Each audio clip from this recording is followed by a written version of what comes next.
Hi friends, అందరికీ good evening. Northern రైల్వేకి సంబంధించిన notification అనేది రిలీజ్ అయింది. గ్రూప్ సి మరియు గ్రూప్ డి దీనికి ఎవరైనా అప్లై చేసుకోవచ్చు. మీకు ఒక ఎలిజిబిలిటీ ఉంటే మీరు కూడా చేసుకోండి. రైల్వే రిక్రూట్మెంట్ సెల్కి సంబంధించిన నార్థన్ రైల్వే ఎంప్లాయ్మెంట్ నోటీస్ సంబంధించింది. Recruitment against scouts and guides కోటాకు సంబంధించిన notification year 2025 and 26 level 1 and level 2 of pay metric 7th CPC northern railway. Level 1 అంటే గ్రూప్ డి, లెవెల్ 2 అంటే గ్రూప్ సి అనుకుంటా. ఇక్కడ చూడండి, online application are invited to eligible candidates Indian citizens for recruitment of following post of level 1 and 2 pay metric 7th CPC against scouts and guides quota for the year 2025-26 in northern railway. ఇండియాలో నుంచి వస్తున్న వాళ్ళు ఎవరైనా సరే online ద్వారా మీరు apply చేసుకోవచ్చు. ఈ స్కౌట్స్ అండ్ గైడ్స్తో కోటా ఉన్న వాళ్ళు ఎక్కువగా మెజారిటీగా వాళ్ళకి ఎక్కువ ఇంపార్టెన్స్ ఇస్తారు. ఒకవేళ మీకు ఉంటే దాన్ని అప్లై చేసుకోవచ్చు. Next date of publication detail notification సంబంధించి నిన్నే రిలీజ్ అయింది. ఈరోజు మీకు పెట్టాను, నేనే అప్డేట్ లేట్గా ఇచ్చాను. Date and time start online application సంబంధించి ఆల్రెడీ ఈరోజు స్టార్ట్ అయిపోయింది. Date and time and closing online application సంబంధించి జూన్ 22వ తేదీ వరకు మీకు ఆన్లైన్ అనేది ఉంది. Expire date of online written examination సంబంధించి జూలై 22 వరకు అనేది ఉందన్నమాట. ఇందులో గ్రూప్ సికి సంబంధించిన లెవెల్ 2 మెట్రిక్ 7th CPCకి సంబంధించి మొత్తం 5 పోస్టులు అనేది ఉన్నాయి. క్వాలిఫికేషన్ ఇంటర్మీడియట్ పాస్ అయి ఉండాలా. ఇంటర్మీడియట్లో 50% మార్క్స్ అనేది వచ్చి ఉండాలి. SC ST ఎక్స్ మ్యాన్ వాళ్ళకైతే 50% మార్క్స్ రాకపోయినా ఇంటర్మీడియట్ కంటే ఎక్కువ మీరు చదువుకొని ఉంటే మీరు అప్లై అనేది చేసుకోవచ్చు. మీకు ప్రాబ్లం అనేది లేదు.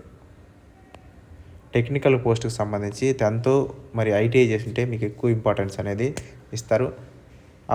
అప్రెంటిస్షిప్ సంబంధించిన ఈ కోర్సు సంబంధించి వీళ్ళు కానీ ఈ ట్రైనింగ్ చేసి ఉంటే అప్రెంటిస్షిప్కు మీరు దానికి కూడా మీరు ఎలిజిబుల్ అప్లై అనేది చేసుకోవచ్చు. నెక్స్ట్ గ్రూప్ డికి సంబంధించి గ్రూప్ డి లెవెల్ 1 అనమాట. లెవెల్ 2 వచ్చి గ్రూప్ సి అనమాట. ఇందులో మొత్తం 18 పోస్టులు ఉన్నాయి. సివిల్ ఇంజనీరింగ్, మెకానికల్, ఎలక్ట్రికల్కి సంబంధించి 10th పాస్ అయిన వాళ్ళ నేషనల్ అప్రెంటిస్షిప్కి సంబంధించిన certificate NSC certificate 10th+ ITI చేసి ఆ అప్రెంటిస్షిప్ సర్టిఫికేట్ చేసి ఉంటే మీరు ఎలిజిబుల్ అనమాట. నెక్స్ట్ వచ్చి ఫర్ అదర్ డిపార్ట్మెంట్కి సంబంధించాడు 10th ITIకి సంబంధించి నేషనల్ అప్రెంటిస్షిప్ సర్టిఫికేట్ కానీ మీ దగ్గర ఉంటే మీరు అనేది దీనికి ఎలిజిబుల్.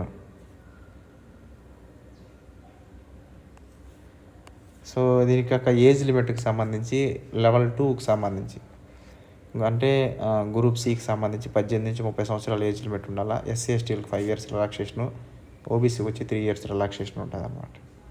ఇవ్వారికి వచ్చి 1/7/1995 తర్వాత పుట్టిన వాళ్ళు మీరు అనేది అప్లై చేసుకోవచ్చు. OBCకి వచ్చి 1/7 అంటే 1 జూలై 1992 తర్వాత మీరు పుట్టిన వాళ్ళు మీరు అనేది అప్లై చేసుకోవచ్చు. SC ST వాళ్ళకి 1990 తర్వాత మీరు పుట్టిన వాళ్ళు అప్లై అనేది చేసుకోవచ్చు. లెవెల్ 1 గ్రూప్ డికి సంబంధించి ఇంకా 18 నుంచి 33 సంవత్సరాల వరకు ఉంది. SC STలకు 5 సంవత్సరాలు, OBCలకు 3 సంవత్సరాలకు ఉంది. ఇవ్వరికి వచ్చి 1/7/1992 తర్వాత పుట్టిన వాళ్ళు అప్లై అనేది చేసుకోవచ్చు. OBC 1989 వరకు పుట్టిన వాళ్ళు అప్లై చేసుకోవచ్చు. SC ST వాళ్ళకి 1987 తర్వాత పుట్టిన వాళ్ళు అప్లై అనేది చేసుకోవచ్చు.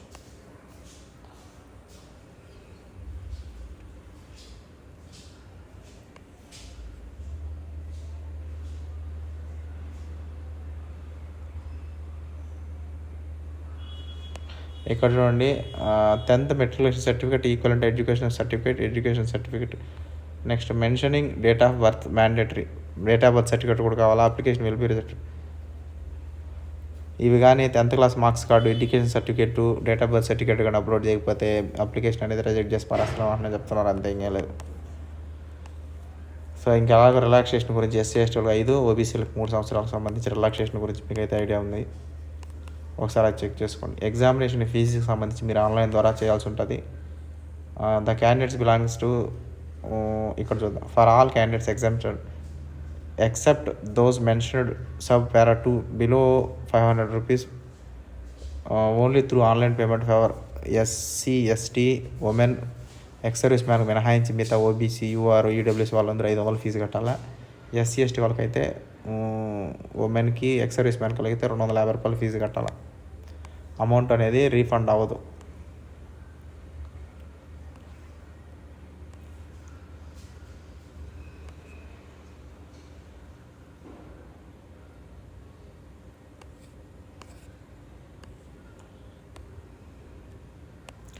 ఇక్కడ చూడండి, స్కీమ్ ఆఫ్ రిక్రూట్మెంట్ సంబంధించి candidates who applied in response to notification issued and found eligible after scrutiny will be called for written examination. So మీరు అప్లై చేసిన తర్వాత దాంట్లో 10th క్లాస్ అది ఇంటర్మీడియట్ మీరు దేనికైతే అప్లై చేస్తారో దాంట్లో కొంతమందిని ఎంచుకున్న తర్వాత మీకు కాల్ లెటర్ల ద్వారా పంపిస్తారు, అడ్మిట్ కార్డులు. దాన్ని మళ్ళీ మీకు ఎగ్జామ్కి పిలుస్తారు. ఈ ఎగ్జామ్ పిలిచిన తర్వాత candidates qualified in written test ఎగ్జామ్లో కానీ మీరు క్వాలిఫై అయితే will have to undergo the document verification. ఎగ్జామ్లో అయితే ఎవరైతే దాన్ని కూడా షార్ట్ లిస్ట్ చేస్తారు. దాంట్లో ఎవరైతే క్వాలిఫై అవుతారో వాళ్ళకి ఎగ్జామ్లో మంచి మార్కులు ఇచ్చిన వాళ్ళకి డాక్యుమెంట్ వెరిఫికేషన్ పిలుస్తారు. Panel will be formed as per merit position. Successful candidates both written examination and marks of the certificate. The candidates will be assessed on the basis of following criteria. సంబంధించి ఎగ్జామ్లో ఎవడైతే అసలు వాడికే job. The written test will consist of 40 objective questions అంట. 40 multiple questions సంబంధించి objective టైప్లో ఉంటాయి. 40 marks, ఒక్కొక్క క్వశ్చన్కి ఒక్కొక్క మార్కు. తర్వాత ఒక ఎస్ఏ క్వశ్చన్ 20 మార్క్స్కి ఉంటుంది. Relating to scouts and guides organisation, it is activities of general నాలెడ్జ్కి సంబంధించి కూడా ఉంటుంది అన్నమాట. స్కౌట్స్ అండ్ గైడ్స్కి సంబంధించి ఆర్గనైజేషన్కి సంబంధించి మరియు జనరల్ నాలెడ్జ్కి సంబంధించి 20 మార్కులకి ఎస్ఏ రైటింగ్ ద్వారా మీరు రాయాల్సి అనేది ఉంటుంది అన్నమాట. మొత్తం 60 మార్కులకి అనేది ఎగ్జామ్ అనేది ఉంటుంది అన్నమాట.